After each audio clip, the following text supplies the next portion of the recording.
Hello and welcome to episode 1 of my Talkthrough a Walkthrough series. And the first thing I'm going to be talking about in this first episode is the 2024 election. Yes, I know I said it would be more unique takes on things and things that are less commonly talked about, but at the same time, this is one of the most important things going on in the world right now, or at least in the United States. And I do think I have some things that are a little more unique to say than other people do.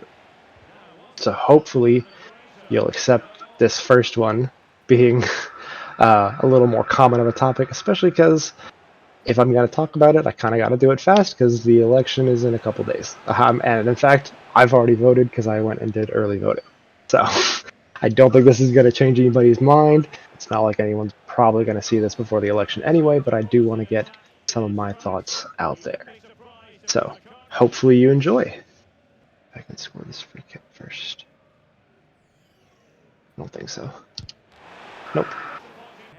Before we begin, I do think it's important to mention where my politics stand, especially because this is a rather divisive issue, divisive topic, and I think it is useful to see the context of where I'm coming from before you just accept what I have to say, or probably not accept, most likely, because no one can ever agree on anything with this.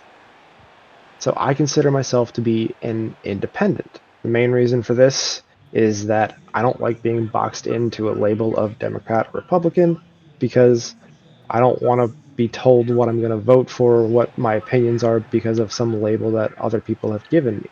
I personally think it's more important to read about a topic from both sides, get the information from both sides, and see, based on that, what's actually true.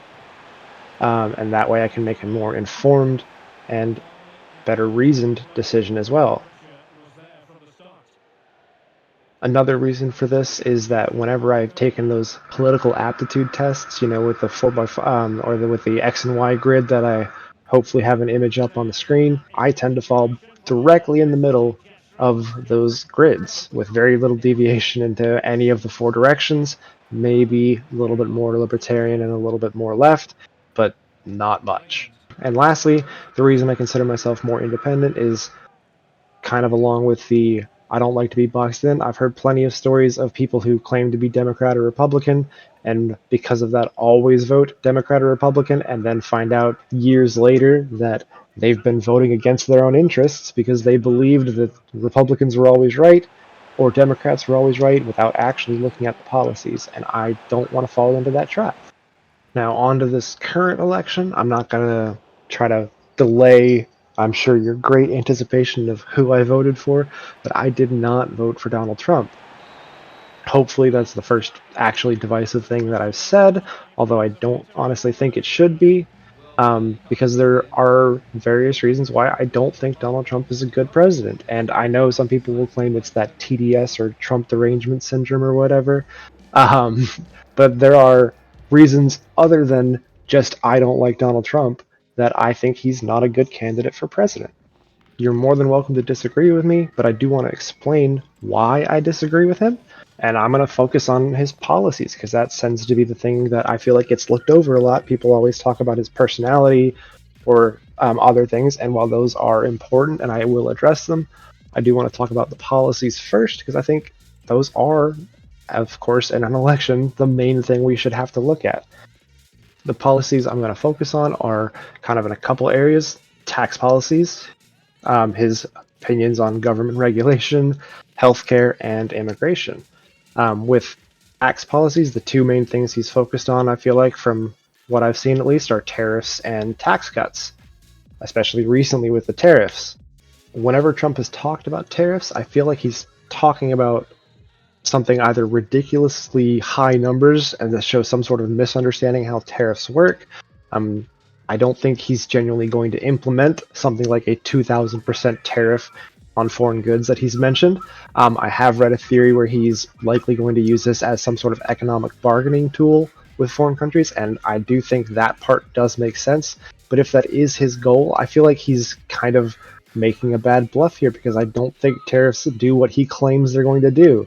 And if he's trying to use it as a bargaining tool, then the countries he's going to be bargaining with know that and won't kind of follow along with his demands if they realize tariffs aren't going to actually harm them in the way he says they're going to harm them. They're not going to be paying extra.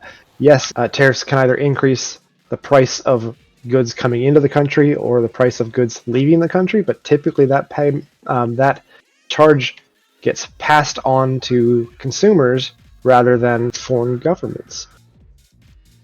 Even if there is some increase in price for those foreign governments, typically tariffs are more used as a deterrent or encouragement of either buying American goods or not buying foreign goods. They're not necessarily used to raise money, which he seems to be wanting to use.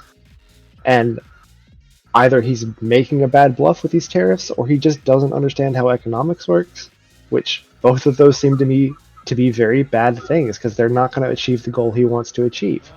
As for his tax cuts, while I don't think anybody would disagree that they would want to pay less taxes would be nice. I don't think necessarily the way he's implemented taxes in the past was a great idea. I mean, yes, he did make a small tax cut to most areas, but the tax cuts to the people who really need it was a limited tax cut that ends right after this term would end, when I think he thought he wouldn't be in office anymore.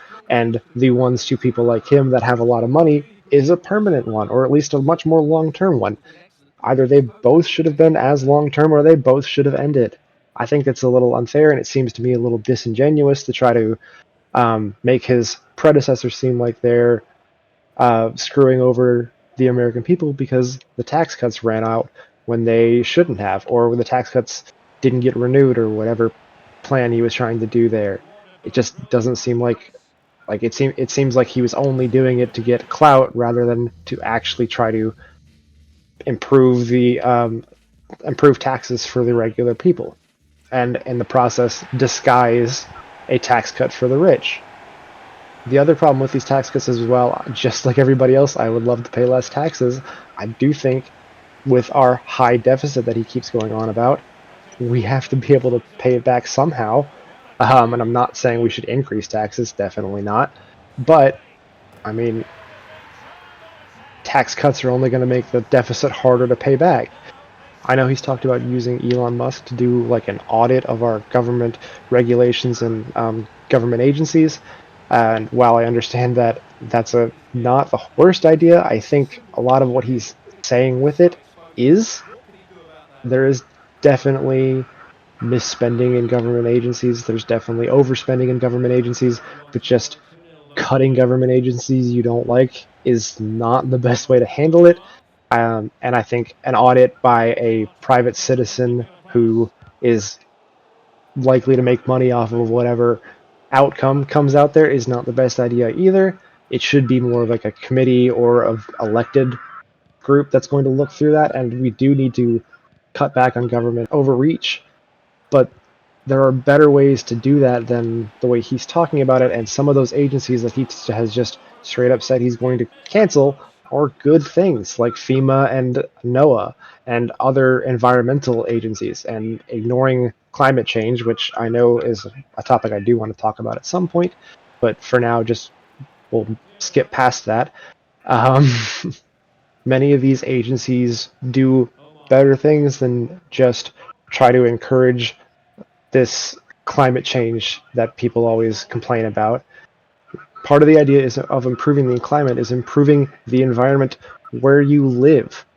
It allows companies to be held accountable for certain chemicals and smog or whatever gets released into the atmosphere, and I'd rather have something in place to hold them accountable than rather relying on a whistleblower that might come out and public opinion being the only thing that's keeping them in check.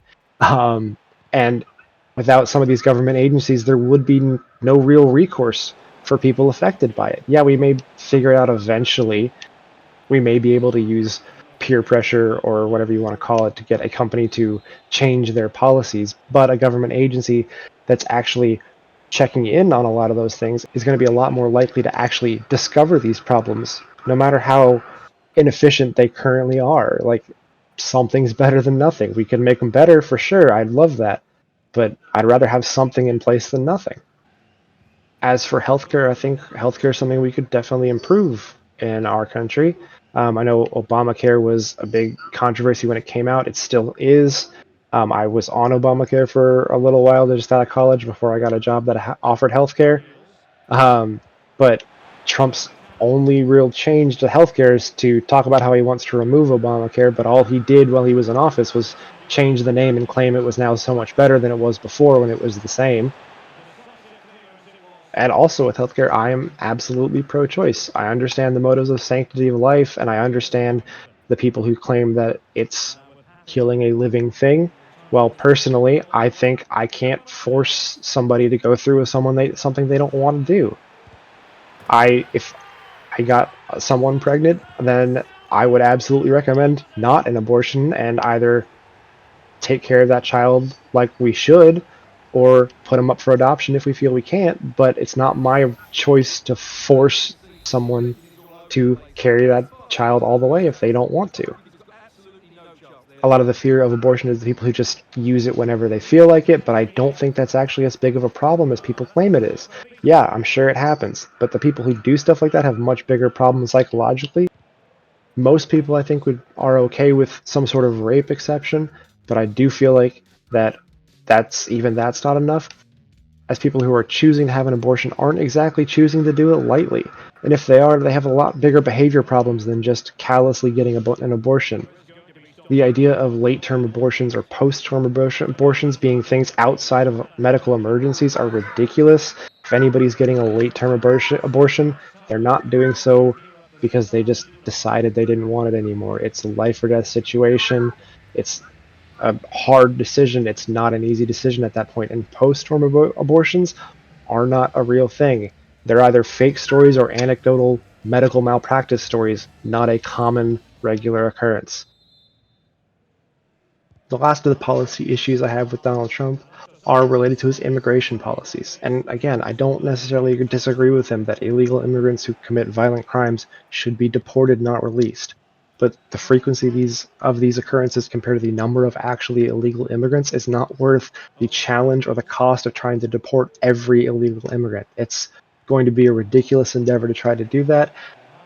Most of them are going to start trying to hide themselves better, and it's just going to be too expensive and too much of a challenge, as well as too many situations of people who are here legally getting accused of being illegal when they're not.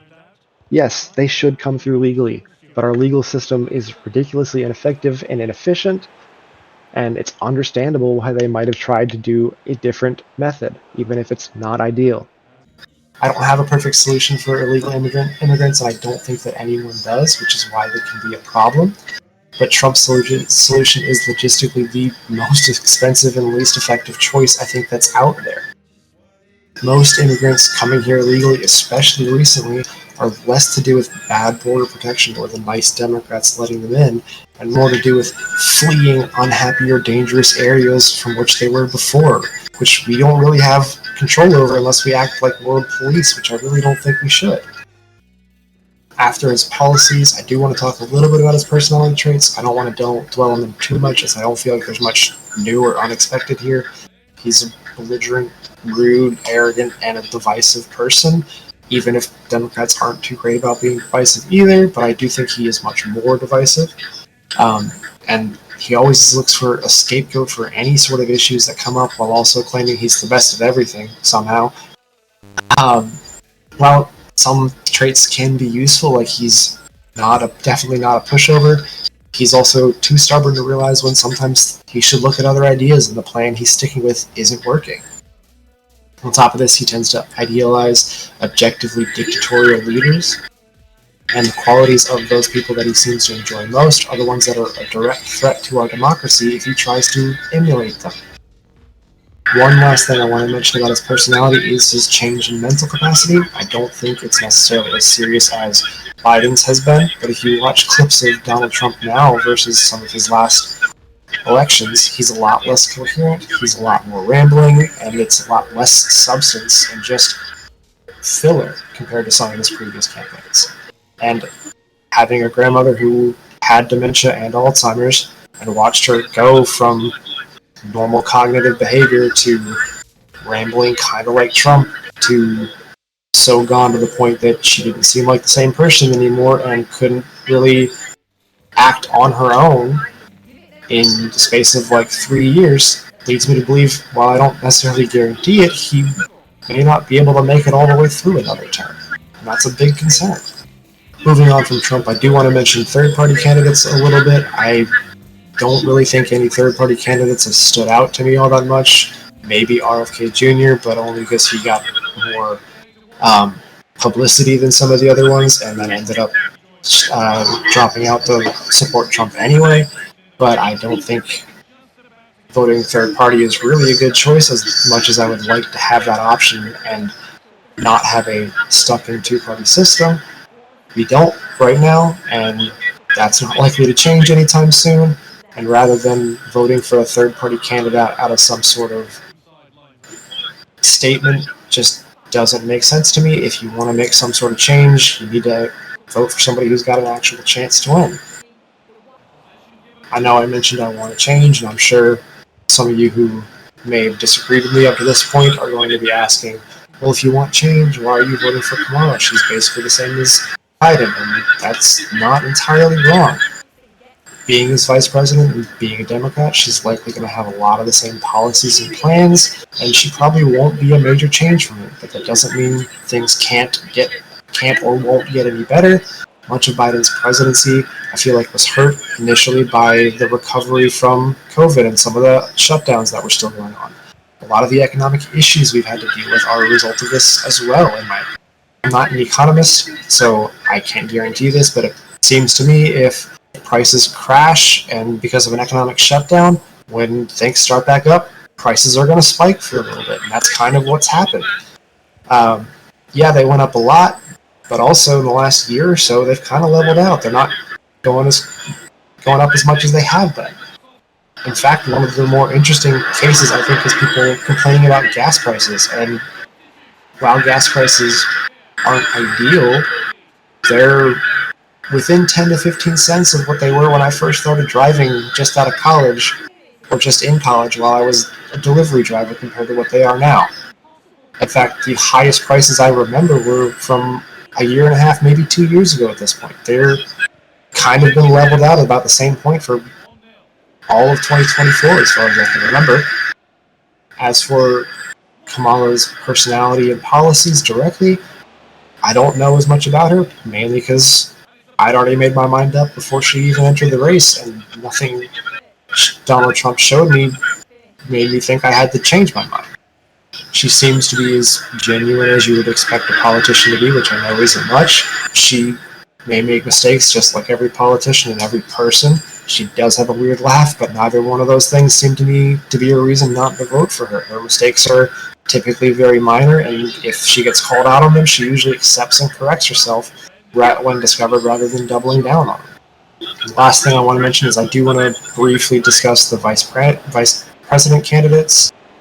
I know we don't directly vote for them, but they are important to the race.